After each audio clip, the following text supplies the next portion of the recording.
Yogesh and Sanjay and I kind of talked about this, I wanted to take a little bit different approach than kind of do sales and marketing for NICE specifically, right? I wanted to walk you guys through what my journey was and how I went about working with our team, both in Sutherland as well as with ResultsCX currently, and how we ended up with going with the NICE relationship, right?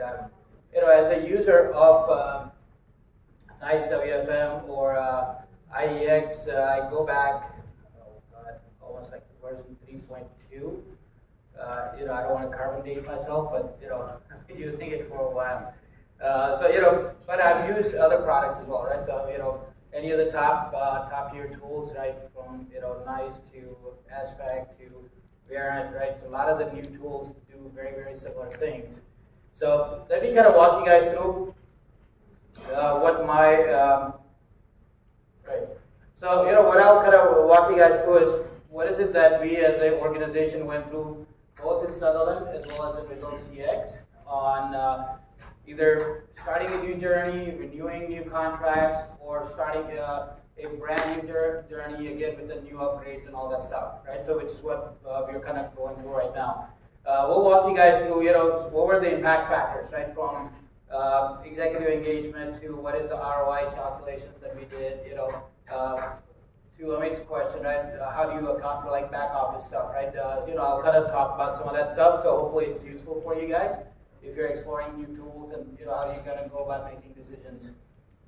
So the big thing for me was as we went through, what is it the right tool for us, right? And how we looked at I think probably 11 or 12 different tools that we narrowed down to 4, even though we had existing NICE contract, even in our current organization with ResultsCX, we wanted to kind of give an opportunity, right? Market has moved quite a bit in the last 5-10 years, and it continues to evolve.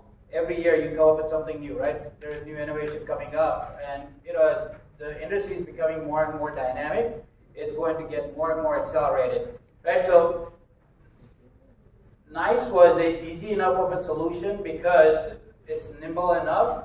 While they are big, but they're able to think small and able to be customizing, to what my contract needs were for our business that fits the right ecosystem for us within our organization. We looked at all the ratings that you see from where they've been ranked in top right quadrant for the last gazillion years. But that's still not a right fit for every single organization, right? You don't always want to end up with the priciest Ferrari, so to speak, right? If it doesn't make sense, if you are completely okay with Maruti Suzuki, then get a Maruti Suzuki because that's what you need to do for your organization. Some of the things that kind of drove for us was the customization we needed for in a BPO environment to a captive environment is very, very different. Captive environment is a lot more streamlined to specific lines of businesses that you might have compared to BPO environment where you might have 10, 20, 50, 100, 200, 300 clients, each of them with their own nuances that you have to account for. How do you make all that stuff fit into one tool to get the most out of it, right? And that's kind of the unique opportunity, especially a lot of the BPOs kind of run into. For us, it was no different, right?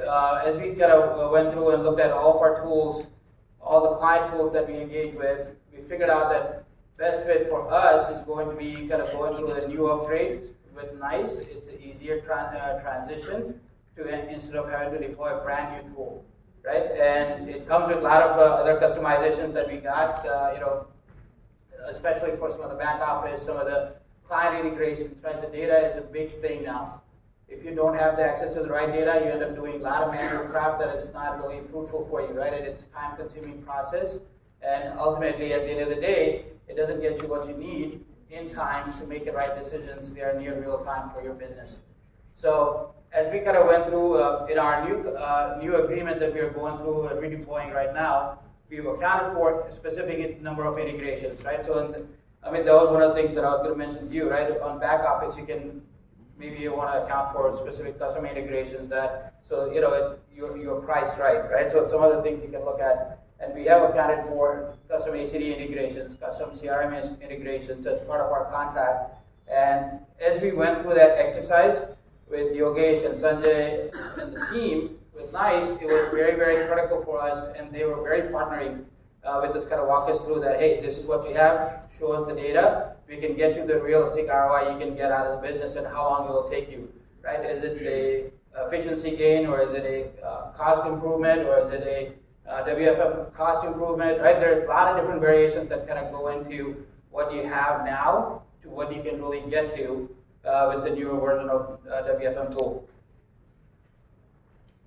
So, my whys, I think the big thing for me specifically ended up being solutioning and the ROI, right? I wanted to see as a WFM function within our organization, what is the most we can do for the organization and our clients, right? Because our goal is to always kind of drive some level of competitive advantage, as is for all of you guys here in the BPO industry, right? It's a very, very competitive environment, but we wanted to kind of do something a little bit different because it is something that allowed us to be nimble, something that allows us to be more customizable to each of our clients that we need to gain those relationships with. So, ended up being a relatively easy decision for us. One of the big things that I will call out is VRS, Value Realization Services. Fantastic, fantastic, fantastic, right? And a lot of organizations that go through this types of tool deployments, right? I've come across many organizations that they're like, well, we didn't get the ROI. I would say probably 8 out of 10 times, it's not the tool that's the problem, it's the users and the organization's not adapting to, right? So having the executive engagement to what is it that you are trying to solve for, right? Start with the end in mind of some type, right? It's not the final destination for you guys, but at least have a thought process in mind that this is what I want to accomplish as part of this process.